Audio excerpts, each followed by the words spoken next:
നമസ്കാരം. പതിവിന് വിപരീതമായി ഉറക്കം നഷ്ടപ്പെട്ട രാത്രിയായിരുന്നു ഇന്നലത്തേത്. സെയിലിംഗ് കമന്ററി ആരംഭിക്കുന്നു.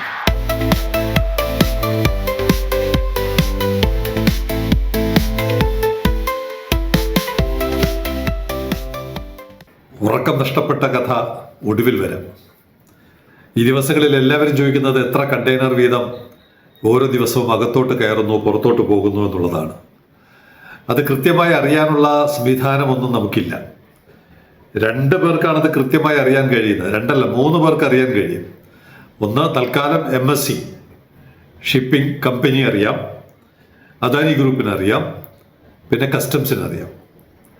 പക്ഷേ അവരാരും പൊതുമണ്ഡലത്തിൽ അത്തരം വിവരങ്ങൾ നൽകുന്നില്ല. പിന്നെ ഒളിഞ്ഞും പാർത്തും ചോർത്തിയും ഒക്കെ എടുക്കുന്ന വിവരങ്ങൾ അനുസരിച്ച് ഇത്ര ആവണമെന്നില്ല. ഇന്നലെ 3 40 ഫീറ്റ് ഹൈക്യൂബ് റീഫർ കണ്ടെയ്നറുകൾ അകത്തോട്ട് കടന്നു. അതിൽ ഒരെണ്ണം, മിക്കവാറും 3 ഒരു ഡെസ്റ്റിനേഷൻ ആയിരിക്കാം. ഒരെണ്ണം പരിശോധിച്ചപ്പോൾ TRV ടു വെലൻസിയ, നേരത്തെ നമ്മുടെ നിലമേൽ ഫുഡ്സ് പോകുന്നത് പോലെ തന്നെയാണ്. പക്ഷെ അതിന് മുമ്പുള്ള കപ്പലാണ്, MSC ബെറിലാണ് പോകുന്നത്. കൃത്യം 27 ദിവസം. എന്തൊരു ദ്രോഹമായിരുന്നു നമ്മൾ ഇത്രയും കാലം നമ്മുടെ ഉൽപാദകർ, മാനുഫാക്ചറേഴ്സ്, എക്സ്പോർട്ടേഴ്സ് അനുഭവിച്ചത്. ഇനിയിപ്പോൾ അതൊന്നും പറഞ്ഞിട്ട് കാര്യമില്ല. ഇനിയുള്ള ദിവസങ്ങളിലെങ്കിലും അതൊക്കെ മേക്കപ്പ് ചെയ്യുന്ന തരത്തിൽ 27 ദിവസത്തിനുള്ളിൽ TRV വെലൻസിയയിലെത്തുന്ന 3 ഹൈക്യൂബ് റീഫർ എന്ന് പറഞ്ഞാൽ വലിയ കണ്ടെയ്നറാണ്. എൻ്റെ വീഡിയോ ഉണ്ടല്ലോ. അപ്പോൾ ഇനിയുള്ള വരുന്ന കണ്ടെയ്നറുകളെല്ലാം നമുക്ക് കിട്ടണമെന്നില്ല. കടന്നു പോകുന്നത്, പുറത്തോട്ട് ഇറങ്ങുന്നതും അറിയണമെന്നില്ല. ഇടയ്ക്കിടയ്ക്ക് ഇതുപോലെ കിട്ടുന്ന വിവരങ്ങൾ സെയിലിംഗ് കമന്ററി അറിയിക്കാം. മറ്റൊരു വിഷയം, നമ്മുടെ ഇതിൽ നിന്നുള്ള പ്രയോജനം, ഇത്തരം കണ്ടെയ്നറുകൾ വന്നു പോകുന്നതിൽ നിന്നുള്ള പ്രയോജനം എടുക്കണമെങ്കിൽ എന്ത് ചെയ്യണം? ഒരു ദീർഘകാല പദ്ധതിയാണ്. നാളെ അല്ലെങ്കിൽ അടുത്ത മാസം എന്ന് ദയവ് ചെയ്ത് തെറ്റിദ്ധരിക്കരുത്. ഇത്തരത്തിലുള്ള ധാരാളം കണ്ടെയ്നറുകൾ വരികയും ഇറക്കുമതി കണ്ടെയ്നറുകൾ കൂടുതൽ വരികയും ചെയ്യുന്ന സമയത്ത് ഞാനൊരു വീഡിയോ കാണിക്കാം. ഈ കണ്ടെയ്നറുകൾ പോയി സ്റ്റഫ് ചെയ്യുകയും ഡീസ്റ്റഫ് ചെയ്യുകയും ചെയ്യുന്ന ലൊക്കേഷൻ. ഇതുപോലെ ഉള്ള റോഡുകൾ, മിനിമം ഇത്തരം റോഡുകൾ ഇലക്ട്രിക് കേബിളുകളുടെ ബുദ്ധിമുട്ടില്ലാത്ത സ്ഥലങ്ങളാണെങ്കിൽ നല്ലത്.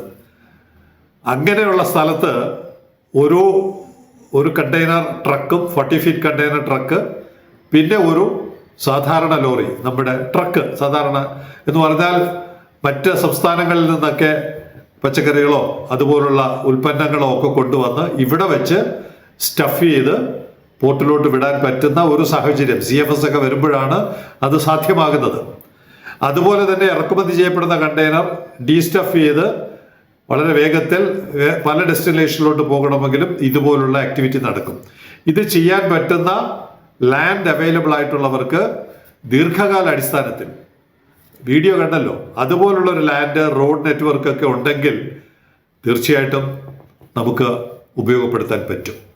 അതിനുള്ള ഒരു കൺസൾട്ടൻസി കൂടി ഇതോടൊപ്പം സെയിലിംഗ് കമന്ററിയും ന്യൂസ് ലെറ്ററും ചേർന്ന് അവതരിപ്പിക്കുന്നുണ്ട്.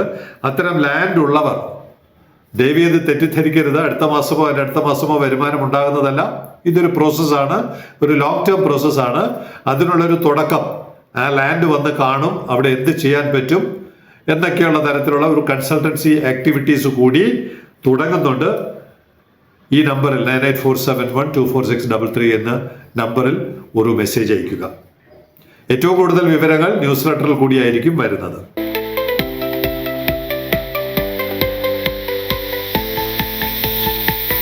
നമ്മുടെ കാസർഗോഡ് ഫൈസൽ, അദ്ദേഹത്തിൻ്റെ വല കപ്പലുകാർ മുറിച്ചു കൊണ്ടുപോകുന്നു എന്നുള്ള പരാതി കേട്ടല്ലോ നമ്മൾ. അപ്പോൾ ജിഷ്ണു ഒരു സെയിലറാണ്, ജിഷ്ണു മോഹൻ ഒരു മറുപടി പറഞ്ഞത്, ഫിഷിംഗ് നെറ്റ് കട്ടാകാതെ ഇരിക്കാൻ വിദേശ രാജ്യങ്ങൾ ചെയ്യുന്നത് ഫിഷിംഗ് നെറ്റ് എൻഡിൽ ട്രാൻസ്പോണ്ടർ പോലുള്ള ഡിവൈസ് ഫിറ്റ് ചെയ്യും. ഷിപ്പിൽ റഡാർ AIS ഡിറ്റക്റ്റായി വെസൽ ഡീവിയേറ്റ് ചെയ്തോളും. ഈ വല ഇട്ടിരിക്കുന്നതിൻ്റെ മുകളിൽ ഇതുപോലുള്ള ഈ ഒരു ട്രാൻസ്പോണ്ടർ പോലുള്ള ഒരു ചെറിയ ട്രാൻസ്പോണ്ടർ അല്ല, ഈ സിഗ്നൽ എമിറ്റ് ചെയ്യുന്നത്, കപ്പലിന് റിസീവ് ചെയ്യാൻ പറ്റുന്ന തരത്തിൽ സിഗ്നൽ എമിറ്റ് ചെയ്യുന്ന സംവിധാനം ഉണ്ടെങ്കിൽ, ഇത് ചൈനയിലും തായ്വാനിലും ഒക്കെ ഉണ്ടെന്ന് കേട്ടിട്ടുണ്ട്. പഴയൊരു ക്യാപ്റ്റൻ റിയാസ് എന്നോട് പറഞ്ഞിട്ടുണ്ട്. അവിടെ പോയാൽ ഇങ്ങനെ ഈ നക്ഷത്രം പോലെയാണ് ഇത്തരം ലൈറ്റുകൾ, എവിടെ തിരിഞ്ഞാലും ഇത്തരം എമിറ്റ് ചെയ്തുകൊണ്ടിരിക്കും. അപ്പോൾ അതെല്ലാം ഒഴിവായി കപ്പലുകൾ പോകും.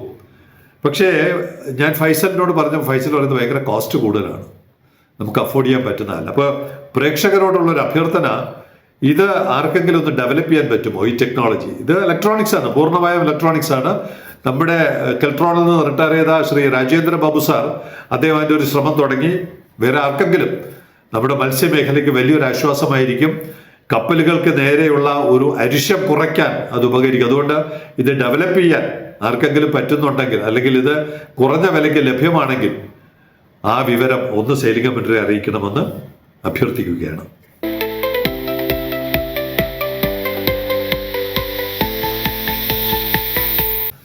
ഇന്നലെ രാത്രി മനഃപൂർവ്വം ഉറങ്ങാതെ കിടന്നതല്ല, ദീർഘനാളത്തെ പോരാട്ടങ്ങളൊന്ന് ഓർക്കാൻ ശ്രമിക്കുകയായിരുന്നു. വൈതരണികൾ, തടസ്സങ്ങൾ, പ്രയാസങ്ങൾ, ബുദ്ധിമുട്ടുകൾ, പോരാട്ടങ്ങൾ എല്ലാം ഓർക്കാൻ കാരണം ഞാൻ വിദേശത്തിരിക്കുന്ന ഒരു ചെറുപ്പക്കാരനുമായി ഇന്നലെ സംസാരിക്കേണ്ടി വന്നു. പല കാര്യങ്ങൾ, അദ്ദേഹവും നമ്മുടെ പോർട്ട് എങ്ങനെ ഉപയോഗപ്പെടുത്താൻ പറ്റുമെന്നുള്ള കാര്യമാണ് സംസാരിച്ച കൂട്ടത്തിൽ തുറമുഖം നേരിട്ട പ്രതിസന്ധികളെക്കുറിച്ച് പറഞ്ഞു വന്നപ്പോൾ അദ്ദേഹം പറഞ്ഞത്, ഞാൻ ഒരു രാജ്യത്തിൻ്റെയും പേര് പറയുന്നില്ല, പ്രേക്ഷകർക്കെല്ലാം അറിയാം. ഒരു കാരണവശാലും ഒരു വ്യക്തിയുടെ പേര് വരെ അദ്ദേഹം പറഞ്ഞു. അദ്ദേഹമാണ് ഈ കാര്യം പറഞ്ഞത്.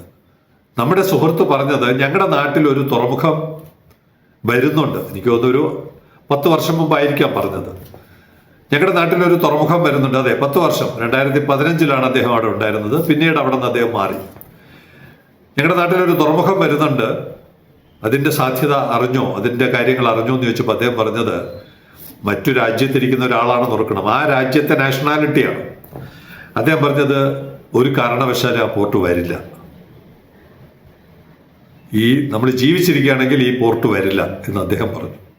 ഇന്ത്യക്കാരനല്ല, കേരളീയനല്ല, മലയാളിയല്ല, ഒരു മറുനാട്ടുകാരൻ പറയുകയാണ്, മലയാളിയായ കേരളീയനായ ഒരു ചെറുപ്പക്കാരനോട് പറയുകയാണ്, നമ്മുടെ തുറമുഖം ഒരു കാരണവശാലും വരില്ല.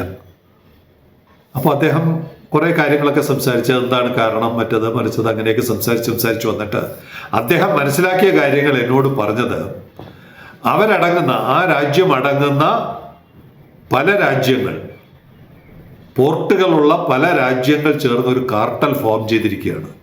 10 വർഷം മുമ്പുള്ള കാര്യമാണ് പറയുന്നത്. 10 വർഷം മുമ്പ് തന്നെ ചെയ്തിട്ടുണ്ടാവും. അദ്ദേഹം സംസാരിക്കുന്ന 10 വർഷം മുമ്പാണ്. ഒരു കാർട്ടൽ ഫോം ചെയ്തിട്ടുണ്ട്. അവരെല്ലാവരും കൂടി ഈ പോർട്ട് വരാതിരിക്കാൻ എന്തൊക്കെ ചെയ്യണം എന്നുള്ള കാര്യങ്ങൾ അവർ വളരെ ഗൗരവത്തോടെ ആലോചിക്കുകയല്ല, നടപ്പിലാക്കിക്കൊണ്ടിരിക്കുകയാണ്. അപ്പോൾ ഈ ചെറുപ്പക്കാരൻ എന്നോട് പറഞ്ഞത്, സാർ, നമ്മുടെ നാട്ടിൽ ഈ സമരങ്ങളൊക്കെ നടന്നില്ലേ, അവർക്കൊക്കെ ആരാ പണം കൊടുത്തത്, എവിടെ നിന്നാണ് ഈ പണം വന്നതെന്ന് സാറിനറിയാമോ? എന്നോട് ചോദിക്കുകയാണ്, ഈ പണമൊക്കെ എവിടെ നിന്നാണ് വന്നതെന്നറിയാമോ? നേരിട്ട് ഈ രാജ്യങ്ങൾ കൊടുക്കില്ല, ഒരിക്കലും നേരിട്ട് ഇത്തരം രാജ്യങ്ങൾ കൊടുക്കില്ല. അവർക്ക് കൊടുക്കാൻ വേറെ ചില വഴികളുണ്ട്. ആ വഴികളിലൂടെ പരിസ്ഥിതി, കടൽ കയറ്റം, മത്സ്യത്തൊഴിലാളികൾ, അവരുടെ ദുരിതം, ഈ ചെറുപ്പക്കാരൻ മത്സ്യമേഖലയിൽ പ്രവർത്തിച്ചിരുന്ന ഒരു NGOയിൽ പ്രവർത്തിച്ചിരുന്ന, ഒരു പക്ഷേ ഇവിടെ നിന്ന് രക്ഷപ്പെട്ട് വിദേശ രാജ്യത്ത് പോകാതിരുന്നെങ്കിൽ അദ്ദേഹവും ഒരുപക്ഷെ ഈ സമരത്തിലെ പ്രധാനപ്പെട്ട ഒരു വക്താവാകുമായിരുന്നു. അദ്ദേഹം മറുരാജ്യത്ത് പോയി ലോകം എന്താണെന്ന് കണ്ടപ്പോൾ അദ്ദേഹത്തിന് നന്മയും തിന്മയും തിരിച്ചറിഞ്ഞു. അദ്ദേഹം എന്നോട് പറയുകയാണ്, ഈ പണമൊക്കെ എങ്ങനെ വന്നതെന്ന് അറിയാമോ സാറിന്? അതാണ് എൻ്റെ ഉറക്കം കെടുത്തിയത്. നമ്മുടെ പോർട്ട് വരാതിരിക്കാൻ നമുക്ക് ചുറ്റുമുള്ള രാജ്യങ്ങൾ ഒരു കാർട്ടൽ ഫോം ചെയ്ത് ആളും അർത്ഥവും. അപ്പോൾ ഞാൻ ആലോചിച്ചു, സുപ്രീം കോടതി, നാഷണൽ ഗ്രീൻ ട്രിബ്യൂണൽ, ഹൈക്കോടതി, വേൾഡ് ബാങ്ക് ഓംബുഡ്സ്മാൻ, ഇതാണ് എൻ്റെ ഉറക്കം പോയത്. ഞാൻ ഈ കഴിഞ്ഞ 30 വർഷങ്ങളിൽ നേരിട്ട തടസ്സങ്ങൾ, ബുദ്ധിമുട്ടുകൾ, എവിടെയൊക്കെയാണ് പ്രയാസങ്ങൾ, നമ്മുടെ മാധ്യമ സുഹൃത്തുക്കൾ സഹായിക്കാതിരുന്ന പശ്ചാത്തലം തുടങ്ങി ഒരുപാട് കാര്യങ്ങൾ ഇങ്ങനെ ആലോചിച്ച് ഉടയ തമ്പുരാനെ ഞാൻ വിളിച്ചുപോയി. ഇത്രയധികം തടസ്സങ്ങൾ ഉണ്ടായിരുന്ന ഒരു സാഹചര്യത്തിൽ എങ്ങനെയാണ് നമ്മുടെ തുറമുഖം യാഥാർത്ഥ്യമായത്? വാസ്തവത്തിൽ അങ്ങനെയാണ് എനിക്ക് ഉറക്കം നഷ്ടപ്പെട്ടത്. ആരുടെ കഴിവുമല്ല, നമ്മുടെ ആരുടെയും കഴിവല്ല. ഇത്രയും വൻ ശക്തികൾ, പണത്തിൻ്റെ പുറത്ത് കിടന്നുറങ്ങുന്ന രാജ്യങ്ങൾ, അവരുടെ സമ്പത്ത്, അവരുടെ സാമർഥ്യം, ഇതെല്ലാം ഉപയോഗപ്പെടുത്തി ഈ ഒരു തുറമുഖം വരരുത് എന്നവർ തീരുമാനിച്ചിട്ടുണ്ടെങ്കിൽ അതിനെ ആർക്കെങ്കിലും ചെറുക്കാൻ പറ്റുമോ? പിന്നെ എങ്ങനെയാണ് ഇവിടെ ഈ മാജിക് സംഭവിച്ചത്? എൻ്റെ ഉറക്കം കളഞ്ഞത് ഇത്രയും വൻ ശക്തികളുടെ എതിർപ്പിനെ അവഗണിച്ചുകൊണ്ട് എങ്ങനെയാണ് നമ്മുടെ നാട്ടിൽ ഈ ഒരു അത്ഭുതം സംഭവിച്ചത്? അതാണ് വാസ്തവത്തിൽ എൻ്റെ ഉറക്കം നഷ്ടപ്പെടുത്തിയത്. അങ്ങനെ ഇത് വിജയിക്കേണ്ട ഒരു പദ്ധതിയാണെന്നും വിജയിക്കേണ്ട ഒരു ഒരു പ്രൊജക്റ്റ് ആണെന്നും ഒക്കെ ആരോ തീരുമാനിച്ചിട്ടുണ്ട്. അതുമാത്രമാണിത് നടപ്പിലാവാൻ കാരണം.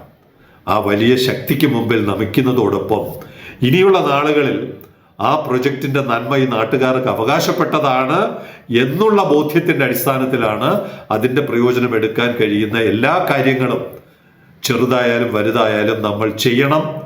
ജനങ്ങൾക്ക് പ്രയോജനമുണ്ടാകണം, ജനങ്ങൾക്ക് ആശ്വാസമുണ്ടാകണം എന്നുള്ള ചിന്തയാണ് ഞങ്ങളെ ഇനി മുന്നോട്ട് നയിക്കുന്നത്.